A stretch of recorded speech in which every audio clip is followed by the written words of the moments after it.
Well, here's Tuesday again, friends, whether or not we were ready for it. Sometimes I would love to replace Tuesday with Friday and only have to get through Monday, but I don't think we would be as quite productive as we need to be for the Lord's kingdom. So here's Tuesday. This is Tara's Tuesday Talk. Welcome. Let's embrace it and make the most of it together. And for today's Tuesday Talk, I really just wanted to share a personal story. Again, it's along the lines of advocacy, which was last month's series. If you missed it, I encourage you to go back and look in October.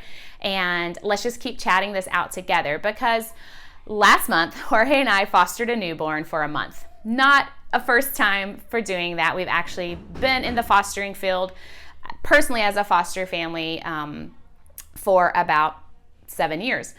And so, but last month, I think we broke a little. And so I wanted to share that story with you and see if it can relate a little bit to what you're going through right now, if you are considering some of those thoughts we brought forward in October series on advocacy. And maybe, it's not a one and done journey. It's a continual thing. This journey of advocating, seeing how we're supposed to answer the Lord's call to care for the orphan and the widow and the poor. And so just kind of bringing all those thoughts together, our last month's experience really helps me be reminded that there is another aspect that I would love to share with you today. And that's the aspect of when a piece of advocacy has been part of our journey, or we see it as a part of other people's journey, and maybe it's not for us. And so just to open it up, Jorge and I fostered a newborn all last month. And we call her the newborn that broke us.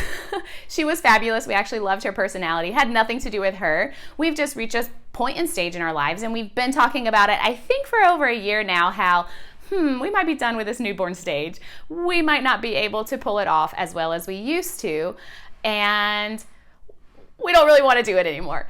And not fostering altogether, but just fostering that age. We need sleep. And so I think, we'd been talking about it prior with other newborns that we had fostered, and we have only been doing emergency foster care, so just for a little stint, like a month, for over a year now. And so we kind of had already realized it was out of our capacity to foster full-time any longer, after about 5 years of doing it. And then, so slowly, and now we're just like, I don't think we can foster newborns anymore. I don't think we have the capacity. And so what comes with that, and I've been sharing it and talking it out with friends, and now I think I'm able to share it openly without the feeling of guilt. We know what it means if we say no to an emergency placement for a foster baby here. It can mean that they go to an orphanage and that we can't get them in a permanent foster family afterwards. And that's a huge burden, and that's a huge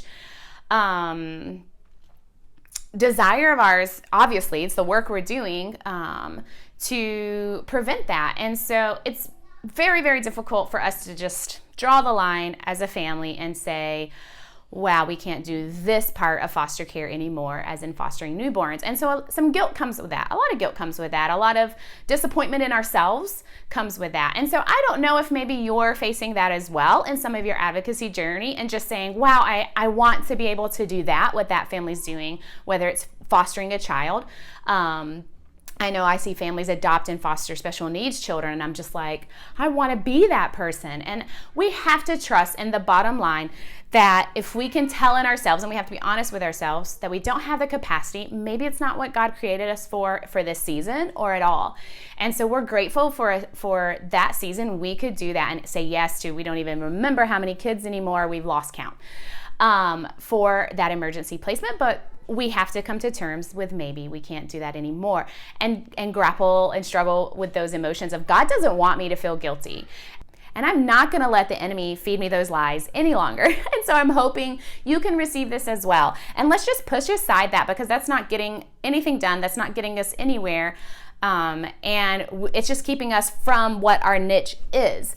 And so for Jorge and I, we decided, hey, for the first time, we are actually in a financial position that we can invest in someone else to be a foster family, because there's plenty of others willing and ready and able to do it better than us, because they have the capacity and it is their yes right now.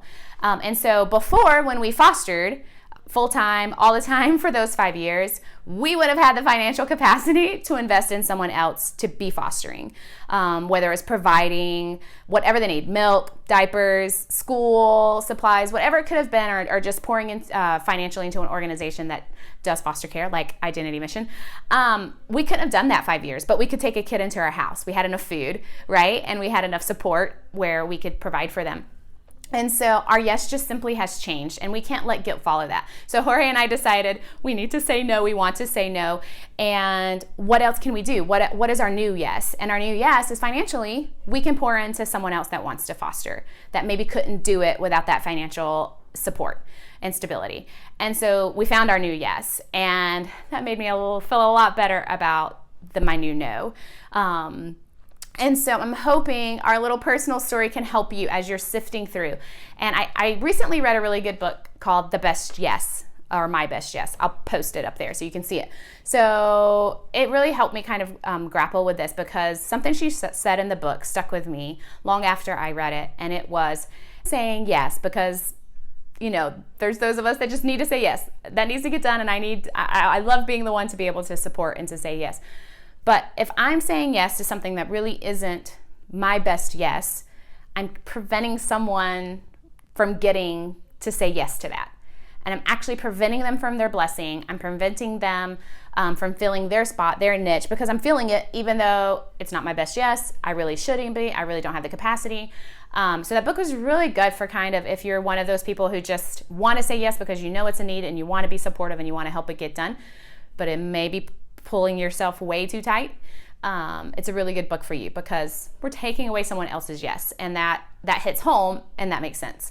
So I encourage you to read that book as well, and to really, really find your niche and never feel guilty for not filling a need, but to realize there is still a need that you need to fill.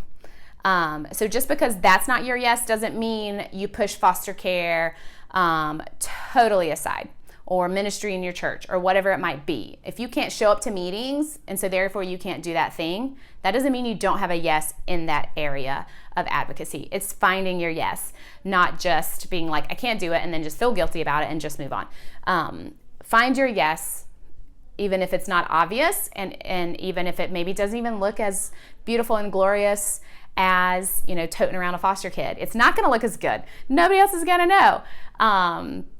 Maybe what your yes is and what needs you're fulfilling, but you're fulfilling the part that God called you to, so that the actual big picture and entire thing can get done the way He wants it to get done in excellence. And you play a part, you have a part, and without you, it can't get done the way He wants it to be done. That brings Him glory, and that really truly fills the need in that area of ministry. So I hope this has been encouraging. I hope it's hit home a little bit. Thanks for letting me share, because it definitely helps me as well in my journey. Blessings.